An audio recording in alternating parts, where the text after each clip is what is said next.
ओंकार साखर कारखाना प्रायव्हेट लिमिटेडच्या नवीन मुख्य कार्यालयाचे उद्घाटन केंद्रीय सहकार व नागरी विमान वाहतूक राज्यमंत्री मुरलीधर मोहोळ यांच्या हस्ते रविवार दिनांक 23 ऑगस्ट रोजी सायंकाळी ओंकार ग्रुपच्या पुणे येथील कार्यालयात मोठ्या उत्साहात झाले।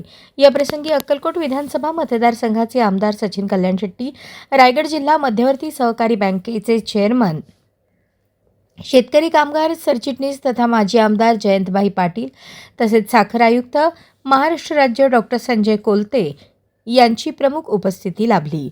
यावेळी ओंकार ग्रुपचे संचालक प्रशांत बोत्रे पाटील, ओमराजे बोत्रे पाटील, रेखाताई बोत्रे पाटील व कुमारी गौरीताई बोत्रे पाटील यांची विशेष उपस्थिती होती। मान्यवरांनी ओंकार ग्रुपचे चेअरमन बाबूराव बोत्रे पाटील यांच्या कार्याचा गौरव करताना सांगितले की शेतकरी कुटुंबातून आलेल्या बाबूराव बोत्रे पाटील यांनी अत्यंत अल्प कालावधीत साखर उद्योग क्षेत्रात उल्लेखनीय कामगिरी करत ओंकार ग्रुपचे मोठे साम्राज्य उभे केले आहे। ही निश्चितच अभिमानाची बाब आहे। साखर उद्योगासोबतच आधुनिक तंत्रज्ञान, औद्योगिक विस्तार, शेतकरी हित आणि रोजगार निर्मितीच्या माध्यमातून ओंकार ग्रुपने केलेल्या वाटचालीचे मान्यवरांनी कौतुक केले। या कार्यक्रमासाठी ओंकार ग्रुपमधील सर्व कारखान्यांचे जनरल मॅनेजर, खाते प्रमुख, वरिष्ठ अधिकारी, कर्मचारी तसेच मान्यवर मोठ्या संख्येने उपस्थित होते।